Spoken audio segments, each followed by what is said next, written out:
Welcome to the Find My Catalyst podcast.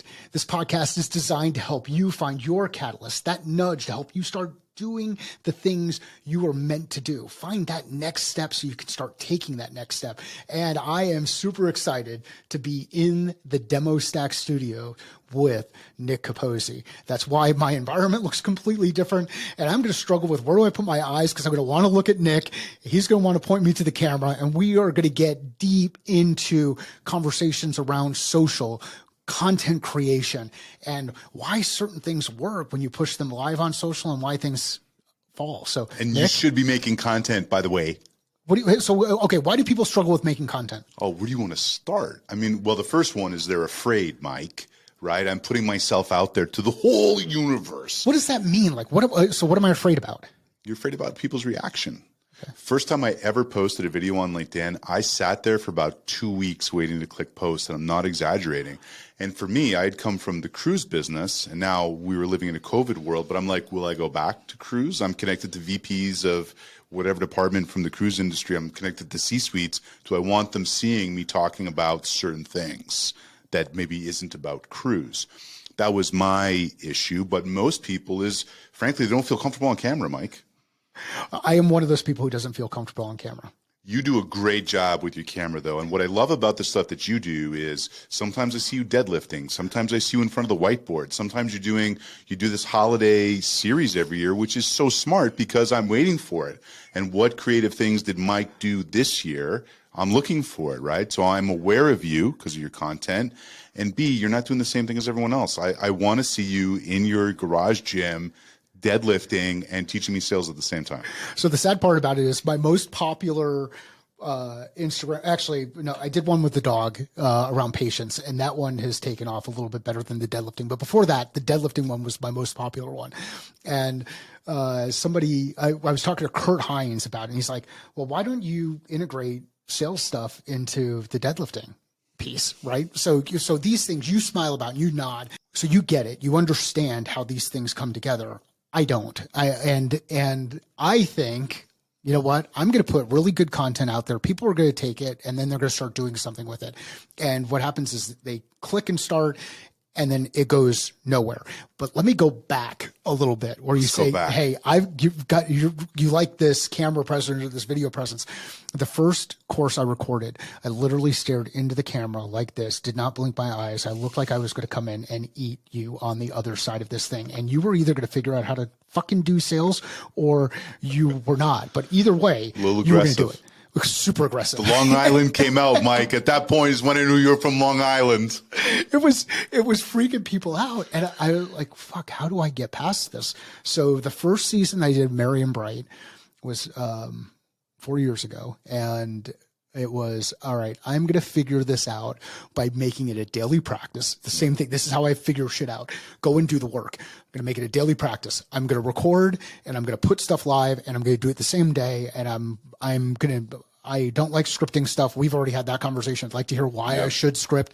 But that daily practice was what helped me get more comfortable in front of the camera and be comfortable with where the eye contact is. Like right now, I want to look at you because I want to see you. So I know I'm not looking over here at the camera, which is they're over here. But this is, so you go even better. See, Nick's a professional. Nick will adjust for me. So, okay. So how do people who are struggling with this thing of just pushing the button, just going out there and doing it, going out and, hey, just starting to record stuff.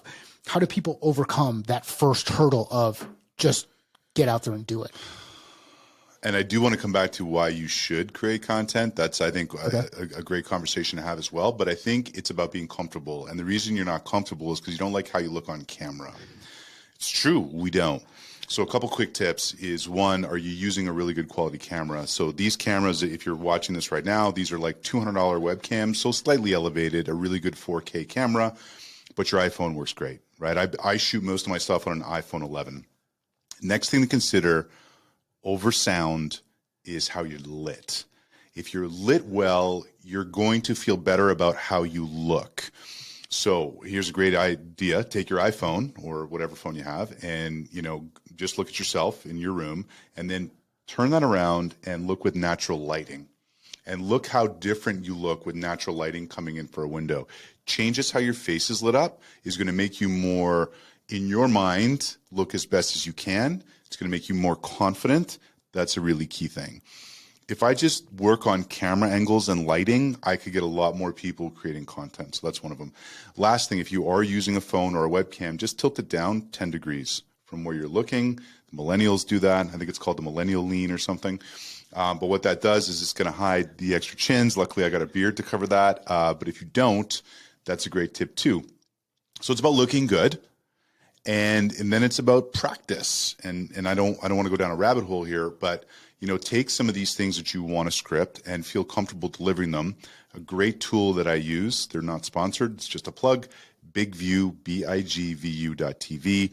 It's a Chrome browser application that I can go and drop my script, and then it sends it to the app on my phone. And now when I'm going through that script on my phone, what happens is that the placement of the teleprompter is exactly where my eyes should be to make it look like I'm looking into the camera.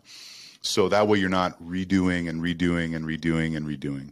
And the last point I'll make real quick in getting comfortable on camera is if you do have 5 lines in that script, do 1 line and then start the recording over and then just edit those pieces together so you can really think about body language and smiling and delivering that 1 line. And then the reality is we live in a TikTok world, so when you cut it to the point where you're about to speak. Don't leave ums and ahs in there. And then it's quick, quick, quick, quick, quick. Last point, if you can, most important, this was the first lesson I learned in creating video online, create actionable insight. So something that I can pause this video and go and do. I can pause this video and go and look at myself in natural lighting. I can pause this video and go and experiment with BigView. Those 4 things I think are the core to being comfortable on camera. So let's talk a bit about like applications and scripting things out. Why is it important to script things out?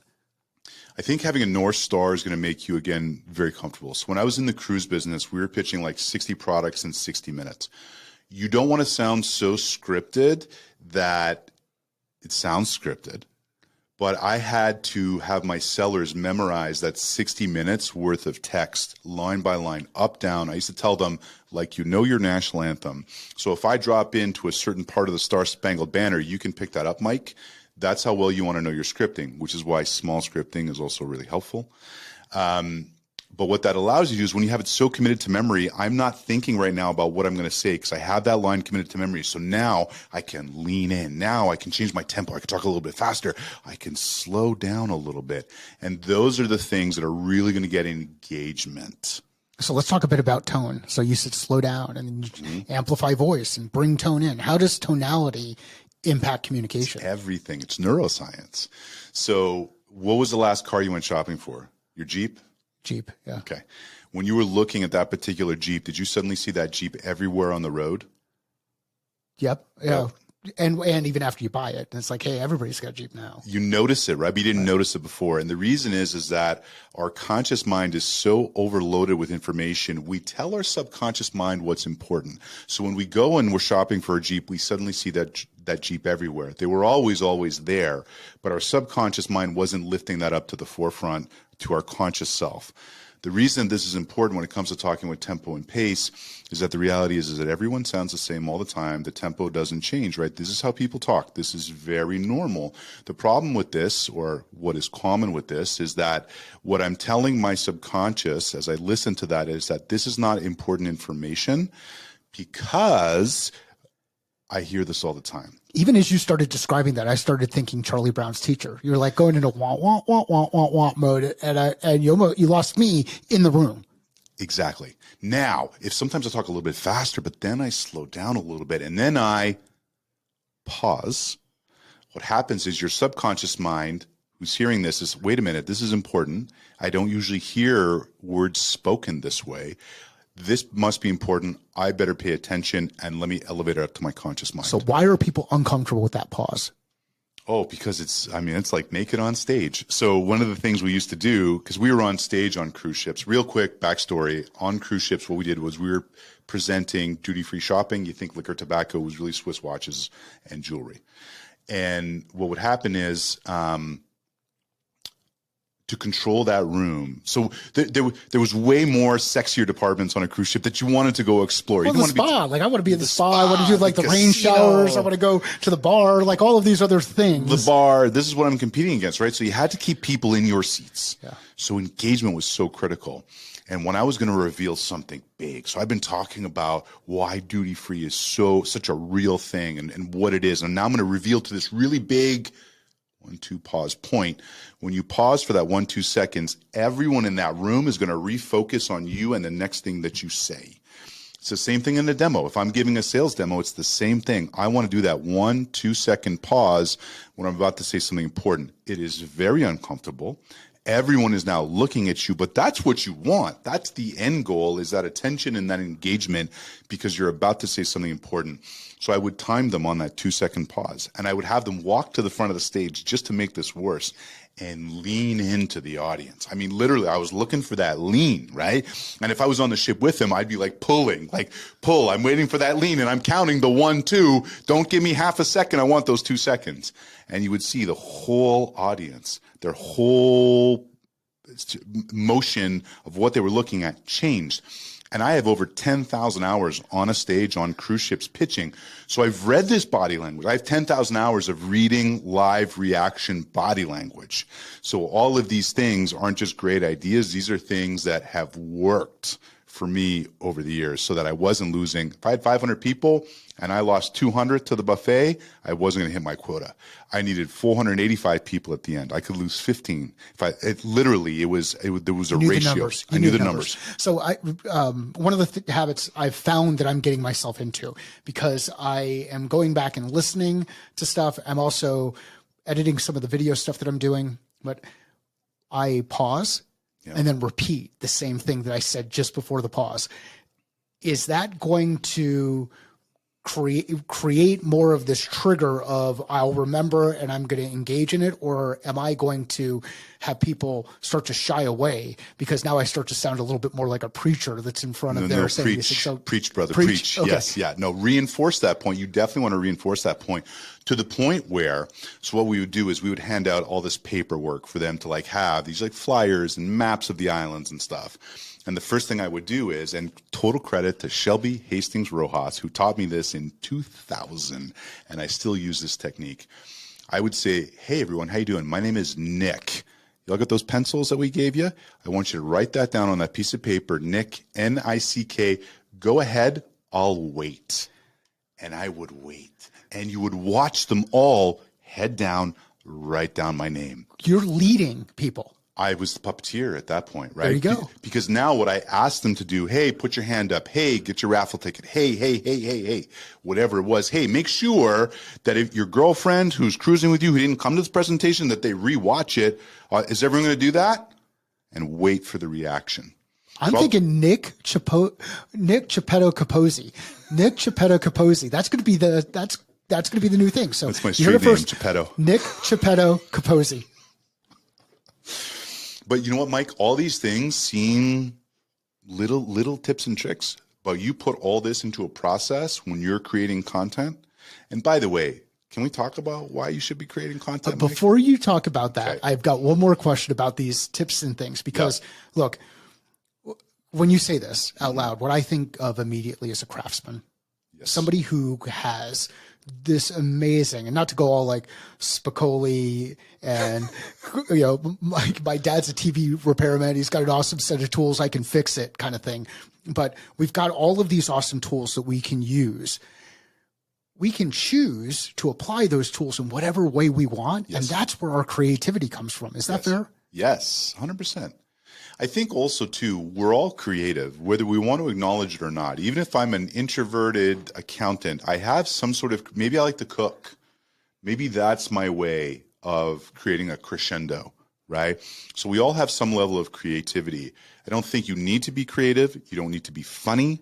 You don't need to be a subject matter expert to create content. I can give you a dozen reasons why all those things don't matter.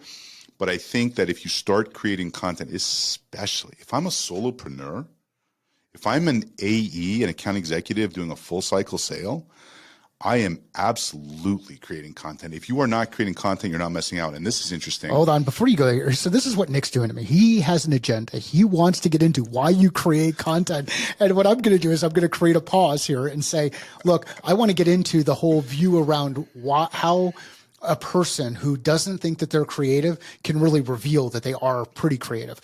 But before we get there, let's go back to why should everybody be creating content? Well, I now want to get to the creative thing, man. Well, I know you do, but what we're doing is we're leveraging storytelling to tell you that there's going to be something we're foreshadowing for what we're going to get to, and everybody else is going to want to listen in and get to that next gap. So let's go back to where you were. Got it. So, okay, let's talk about why you should be making content. First of all, it is an inbound engine. Second of all, it is social proof. Third of all, when people have been watching your content and now they get into a Zoom meeting with you, they're like, oh my gosh, it's you. And that is 10x if you ever meet them live. So now if you're talking to people that have been watching your content, you have a couple meetings and you're trying to go to Salesforce to close the deal at Dreamforce in San Francisco, and now they see you in person, it is 10 times that. So it is really, if for no other reason, it is inbound without question. I will argue with anyone that it is a great inbound machine. And I think what's another point that's really important to make, Mike, because this gets talked about a lot, I don't care about likes and comments. Because I had a post last week where I said every person that has ever bought from me has been a lurker, someone who is not liking and not commenting. And they'll go and say, hey, and reference multiple videos that I did. And I'm like, well, you couldn't throw me a like, what's the matter for you? So I think creating content will, one, inbound, two, social proof, which is so important because other people are liking and commenting what you're talking about. And then at the end of the day, it really does create an awareness of your product. Even if you're not talking about your product or your service, it creates an awareness of that. Even if you're talking from an angled lens. And I'm kind of subtly mentioning what my product does, but I'm not really. I'm more giving you a piece of actionable insight that you can take away, like I mentioned earlier, that you can use, right? I'm giving value somehow. And if you give value and give value and give value and give value, that's how you pull inbound. So a lot of people talk about a couple things. And we will get into how people who don't believe that they're creative really you can quickly identify where they've done things that are creative in certain circumstances. But one of the things that's really helped me is I've started creating more content, and I've been doing this for a number of years. We started the podcast back in 2016. So this is actually going to go live today. We're going to do an unedited version of this. Nick was gracious enough to host me in the demo stack studio so that we could get really good audio, really good camera feeds, do this thing live, and then I'll post it later on today. But what I've been able to do is hone in on my message, refine my message, because I've got more reps saying the things, and now I'm much more succinct when communicating things like speed to impact is more important than going fast. Right. Execution through clarity and focus. Right. These are very, very distinct things that people can do, and everything else branches off of this.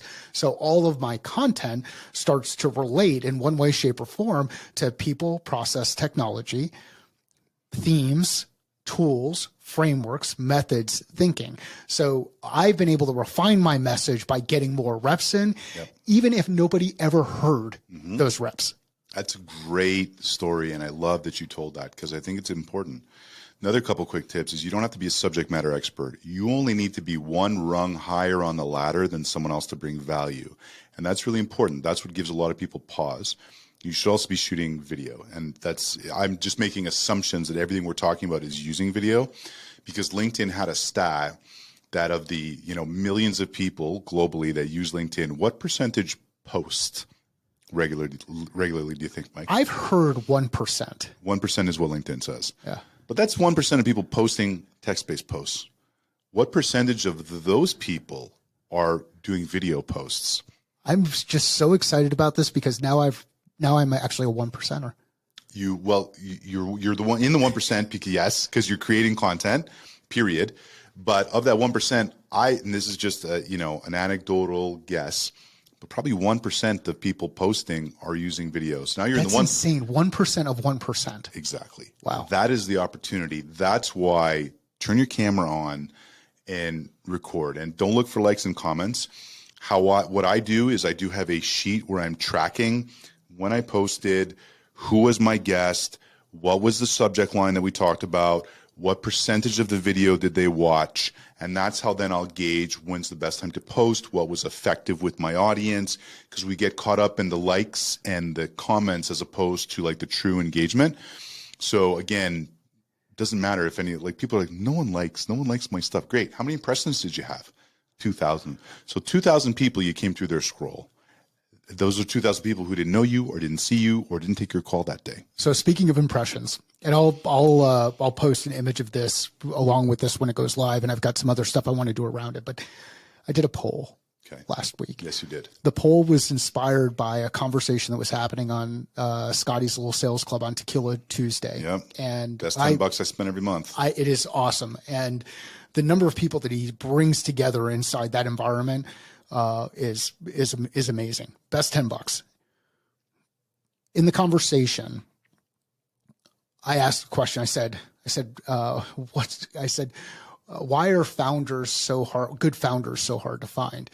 And then somebody said, what's harder to find, a good sales leader or a founder? And then, but it turned into, well, put a poll. So I took action. I put a poll out there, and the poll that I put out was, what's harder to find? Good sales rep, good sales leader, good founder, good investor. Oh, wow. The post blew up. How many impressions?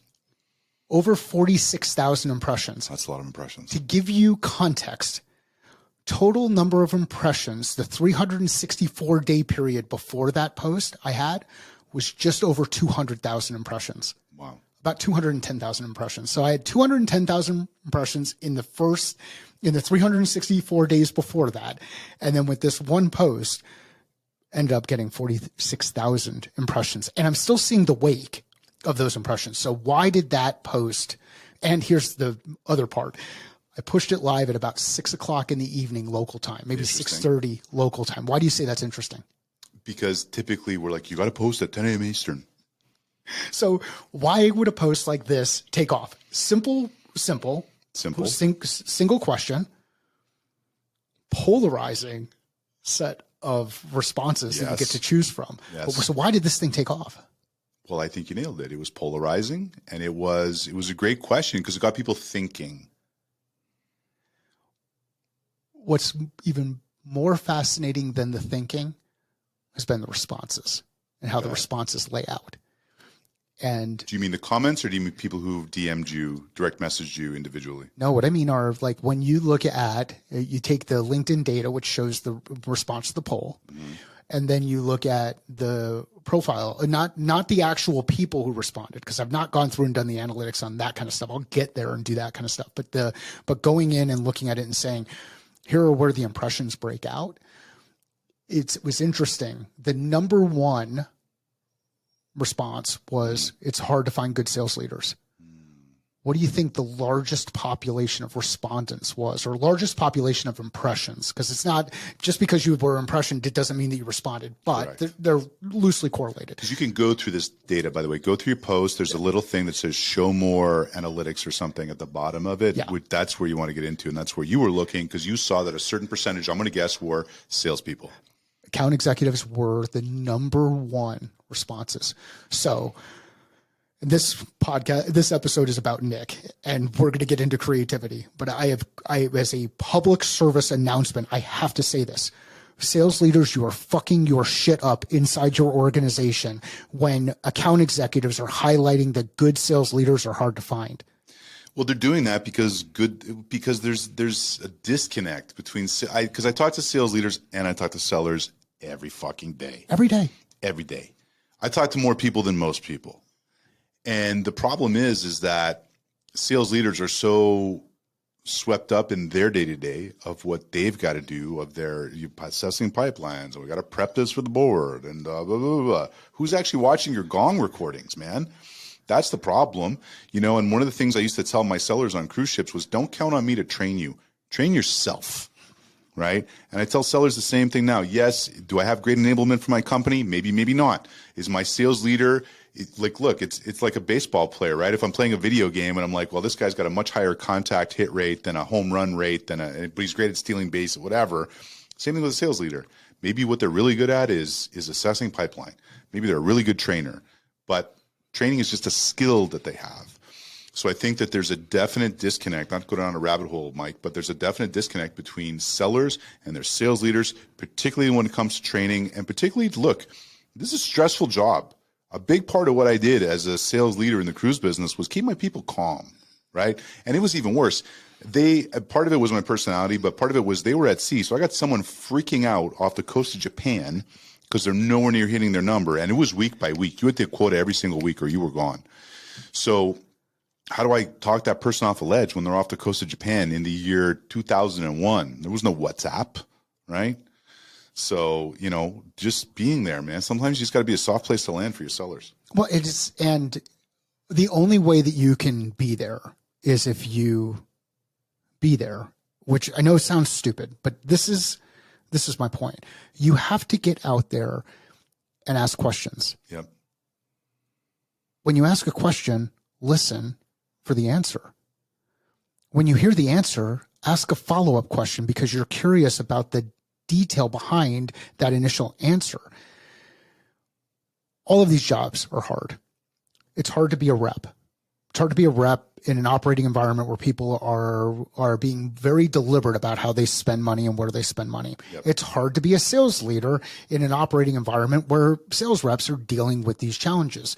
It's hard to be a sales leader when you've got board and executive level pressure that's happening inside the organization. So there are all of these layers of hard that are influencing this. Pause, assess the situation, leverage your OODA loop, observe, orient, decide, act.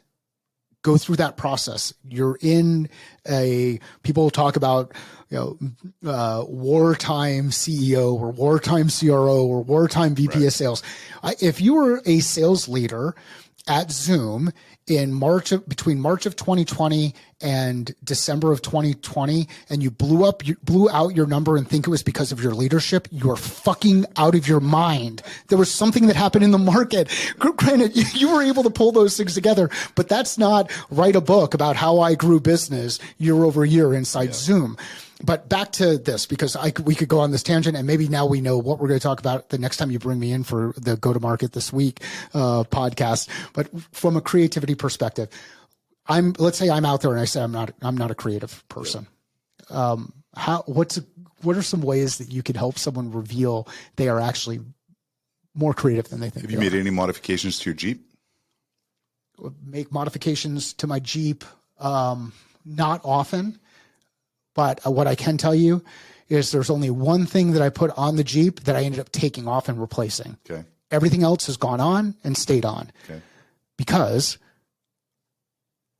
I built a plan, I executed against the plan, and continued to execute against the plan. So on that side, so there's a good one. I was creative relative to the solution that I wanted to put together to optimize for a vehicle that is built to climb over big rocks. Not go fast, climb over big rocks. But even when you're picking out the color of your Jeep, there's an element of creativity to that, right? Like we say what speaks to you, but it's a creative thing because we want our Jeep to look good. We want to look good while we're rolling in our Jeep, right? So the reason I'm laughing is because I wear black T-shirts. That's it. Me too. So that is black, green, white, gray. That's the extent of my color palette, and that's the color of the Jeep. I've got another one. Tell me about a time you cooked something. Oh, absolutely.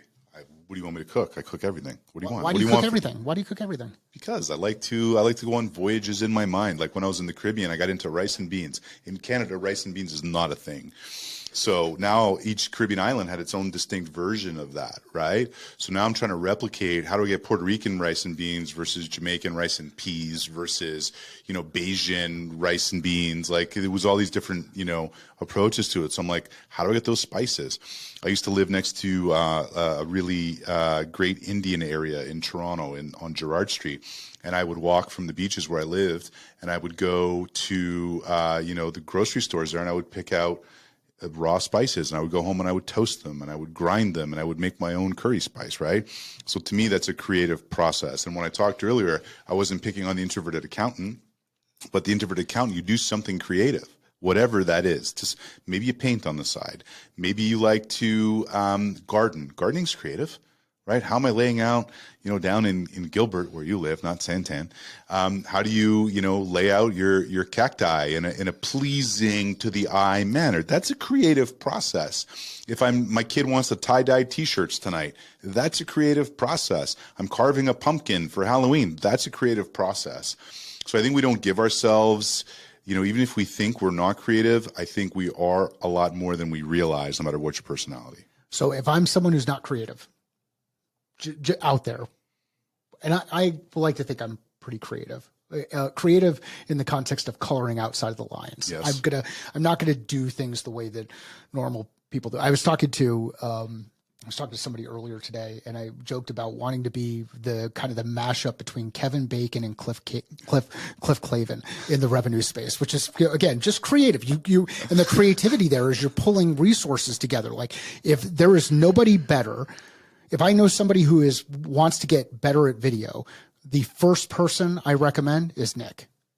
That's it. Like, full stop. You want to get better at video, you've got to talk to Nick Capozzi. If you want to get better at starting a podcast, you can talk to Jody Mayweary. If you want to get better at copywriting, talk to Brooklyn Nash. If you want to get better at whatever, there are experts out there who want to share their expertise. So part of my creativity is identifying who these experts are and kind of pulling them together. There are people out there who will say, I'm just not creative.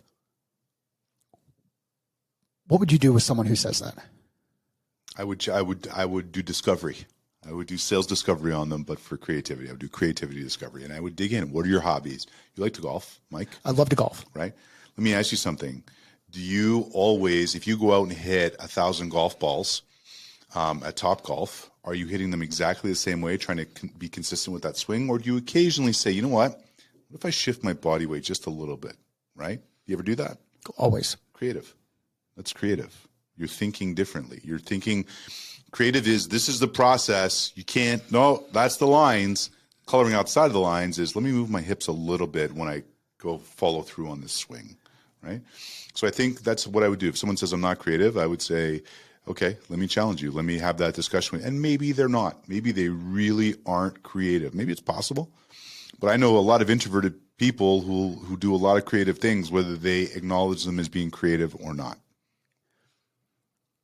Why do we get caught up in our own mind and not acknowledge some of our skills as real skills? Imposter syndrome. We live in a society where we, put ourselves down all the time. That's the reality. We're scared. We're anxious about what other people think, especially on, LinkedIn, which is this, it's our business accreditation essentially, right? So yeah, there's fear there. If you didn't have fear, I would be concerned about you. I might send you to a therapist if you had no fear. So you should have a little bit of fear. But this line someone told me years ago, and it always stuck with me: step and the ledge will appear. If you start to go down a process of developing, whether it's creating content via video or something else, just take that first step. Like, don't look for the whole staircase. Just go step by step by step. So what's the first thing? The first thing is, how do I look good on camera? How do I feel good on camera? Okay, let me start with lighting. He said lighting. Let me start with lighting. That's the first step. So just go step by step, and I think you'll see it unfold a lot quicker.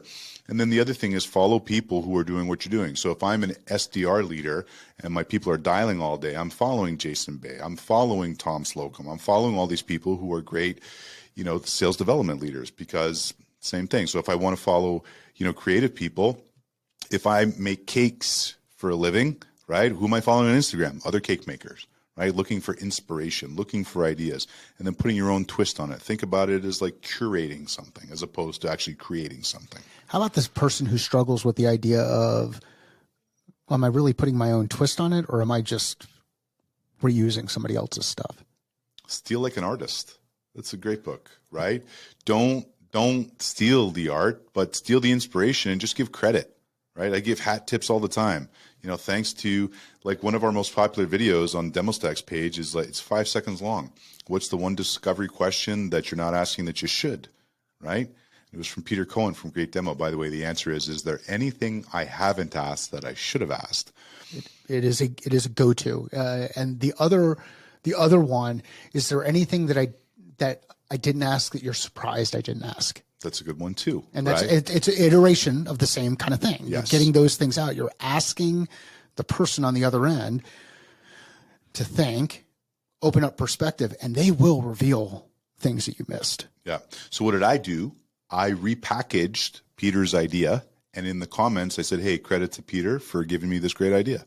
What am I doing? It's my own spin on it because I'm recording. It's a video I recorded in my studio. I'm posting it on my page, but it's his idea. So I stole like an artist. He had a great idea. I want more people to see that idea because my following doesn't necessarily follow Peter. So as long as you're giving credit on the ideas, I think that's most people are totally cool with that. And if they're not, why do people suck at giving credit? Well, because they want to look like they're the subject matter expert on everything, right? But stop doing that. Again, just looking right in the fucking camera. So, okay. Don't fucking do that.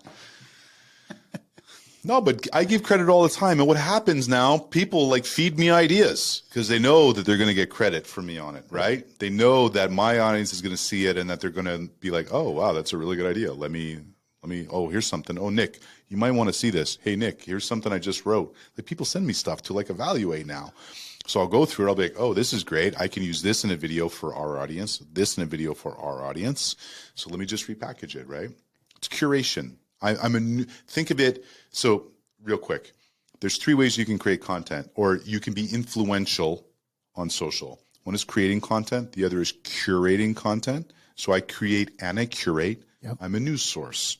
I have Google alerts on all of this. So let's say I have Google alerts on video marketing, right? That comes in and I'm like, well, this is a great idea, or that's a terrible idea. Let me argue why I don't think that's a good idea and you shouldn't do that. Google alerts are a great way to feed you kind of ideas and North Stars. Have you set up a Google alert for Revenue Plumber?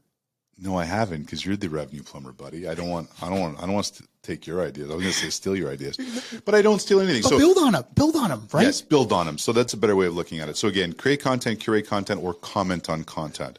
So if I'm trying to get a meeting, if I don't know Mike Simmons and Mike is posting every day, I put an alert. So I click the little bell next to Mike's LinkedIn profile. That means every time I'll get a notification whenever Mike posts. If I'm the first person that comments, or I'm this, because Mike, you got imposter syndrome. I got news for you. Every time you click post, you do. So if I'm the first person that is a soft place to land and is liking and commenting, and I do that 5, 6, 7 posts in a row, and then I say, hey, Mike, love your content, man. Can we get together for 15 minutes? I'd like to discuss something with you. What are you going to say? Abso-fucking-lutely. Like, here's it, and what I might do, depending on who you are, and I might say something like, hey, what'd you like? And right. The reason I say what'd you like is because I want to know, are they full of crap? Like, are they taking, hey, I listened to Nick Capozzi on the podcast and he said I should go in there and do these things and then ask for time. And now all of a sudden people are going to give me time. No, be genuine about the work that you're doing. So I will ask the question just as a filter. I'll say, hey, what'd you like? They come back and have something that they liked and that demonstrates that they actually did something. I am absolutely giving whatever time I have available to them. When someone starts referencing, hey, I really like this point that you made in that video, and they're like referencing, they're like, you were with so-and-so at this location. I'm like, holy smokes, man. Like okay, that resonated with you. I had an impact. Right. Well, shit, how can I say no to you? What do you want now? Right. So let's talk about this imposter syndrome thing that we deal with. And I've had healthy bouts of it. Why does it exist? It exists again because we live in a society where there's a lot of pressure to do a lot of things, right? We're looked at as, or we think we're looked at a certain way, and we want to maintain that. The reality is people look at us a very different way than we look at ourselves. So, but I used to have imposter syndrome. Like I said, that first time I posted, it was like 2 weeks of that video sitting there, like as a draft. Do I actually post this or not? And now, 2 years almost to the day later, now I'm just like post, don't even care. Post. My skin has come so thick to it. So, I used to measure every like and every comment and right. And you do want to pay attention to if you're getting traction. Yeah. But again, it's the impressions. Are people actually watching it? Or even if they're not liking and commenting, are they clicking play? Because I can't emphasize this enough. I said it before. I'm going to say it again. Lurkers are the people who buy from you. It has never been someone that has liked and commented that has bought from you, whatever the service I was selling. It's always been lurkers.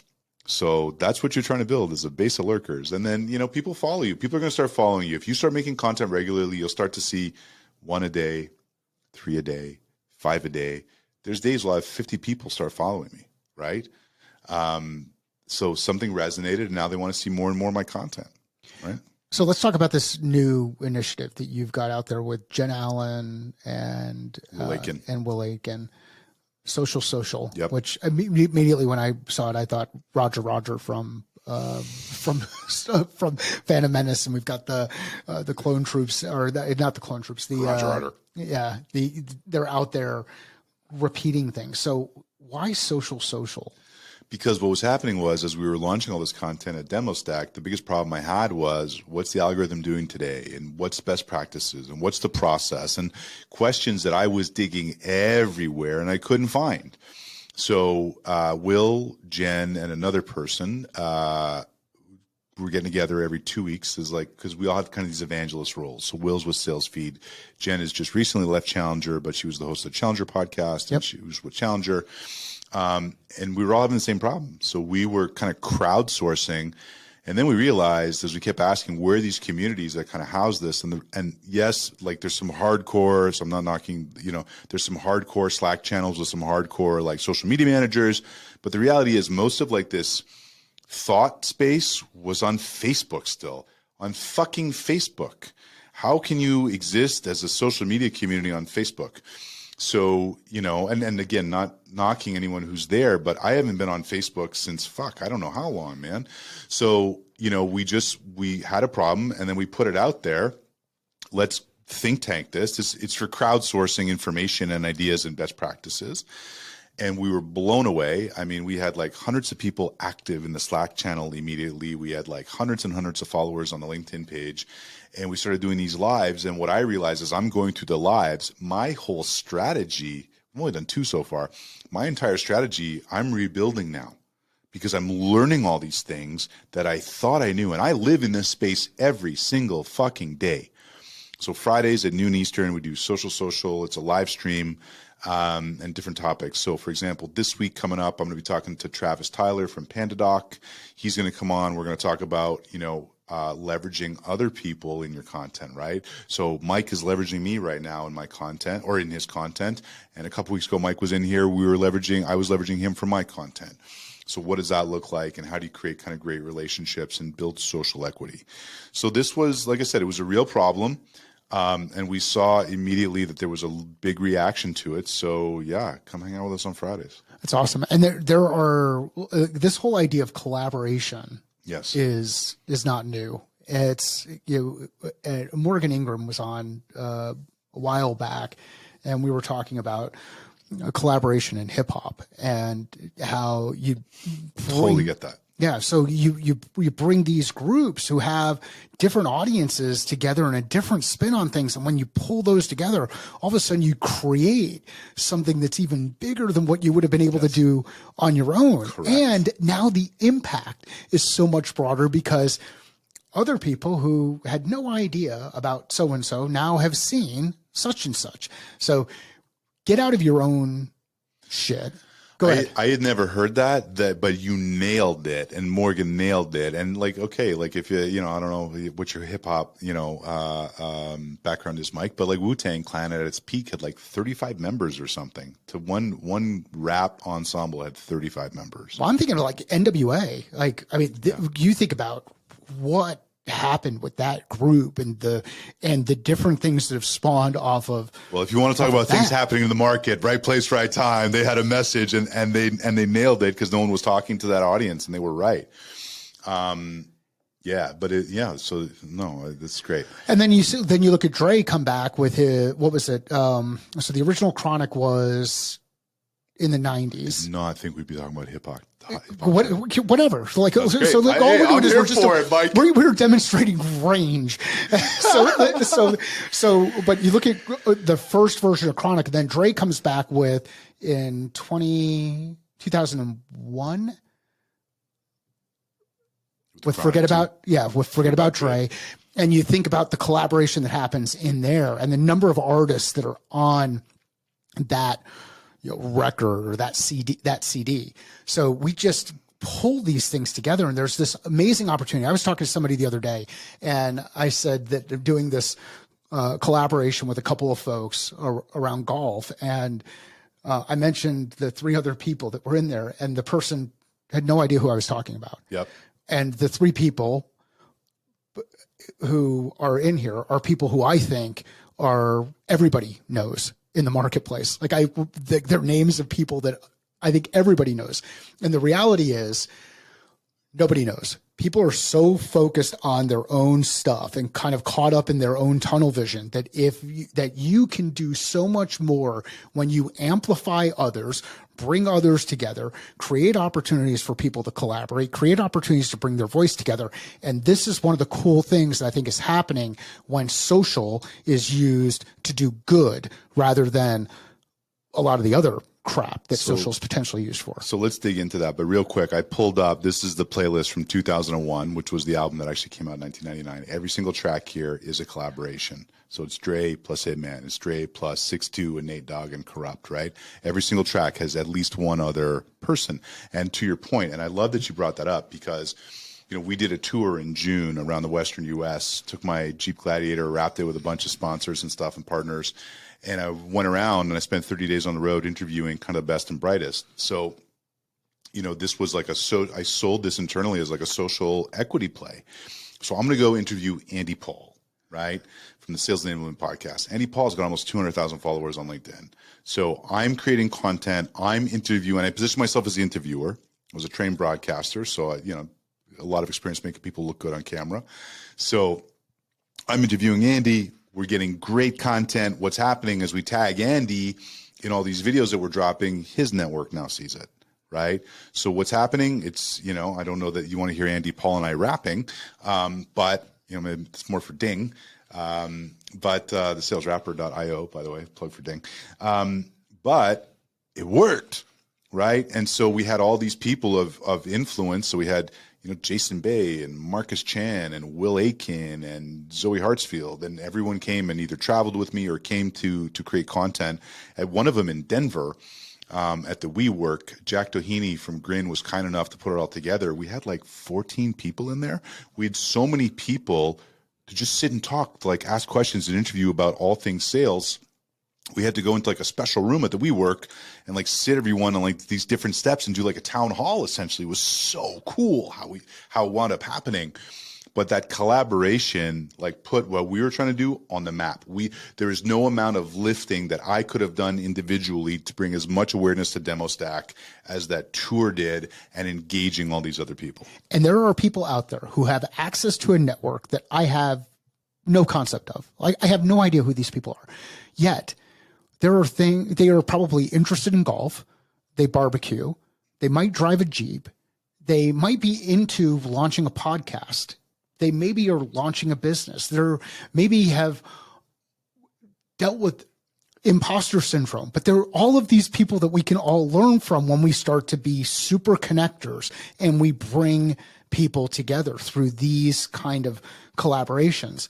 And the only way that it works, though, is if you take a creative approach to thinking about how someone's story can come out and get engaged with somebody else. So we've named a number of different folks in this, and I think we'll figure out a way to have links to a couple of the people in there. The 3 guys that I'd mentioned relative to the golf thing, those are Scott Leese, Larry Long Jr., and Jeff Bajorek.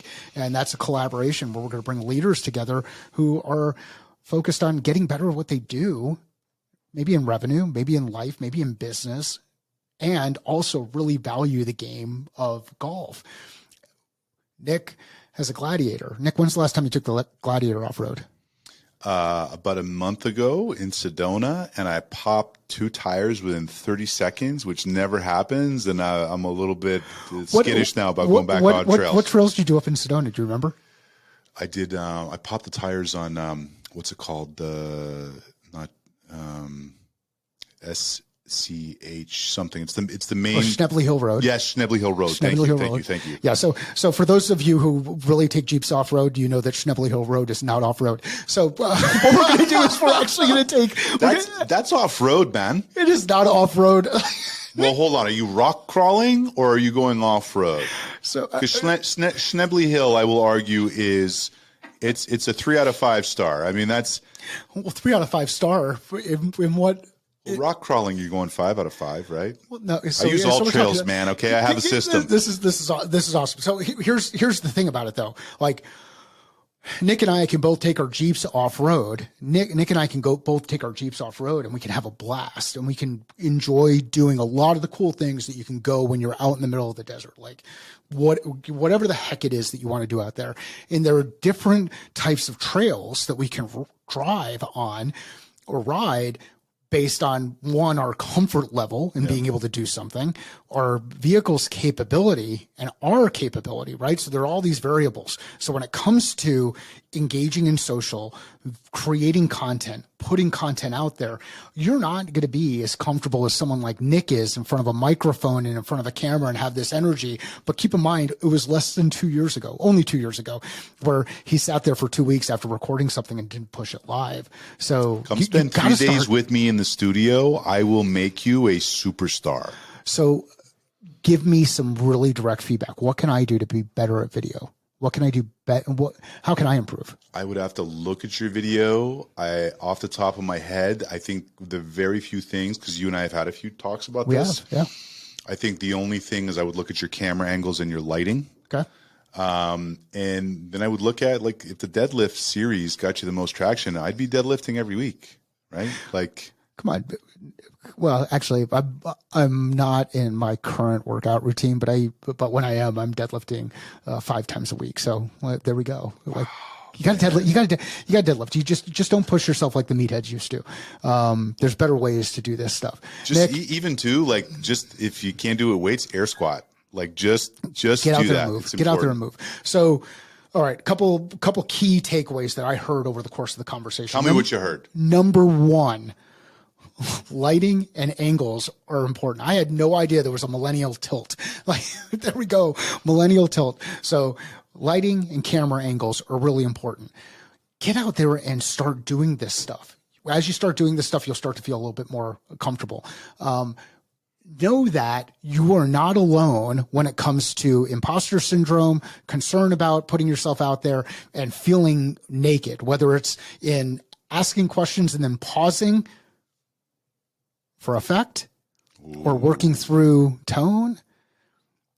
There are a number of different ways that you can go through. And and throughout this, there's so many clips that we'll be able to pull out where Nick went and put his hands up in the air. This is one of those things I got to go up with. There are 3 things that you can do in order to be able to whatever.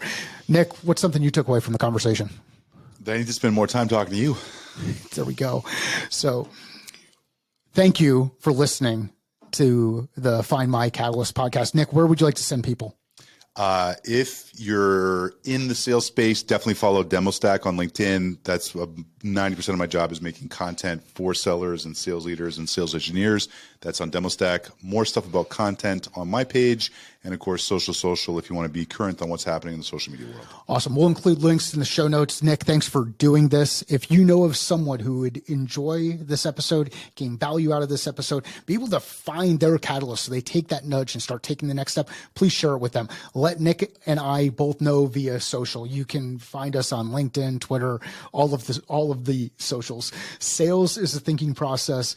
Business is a thinking process. Life is a thinking process. How are you thinking differently about your process?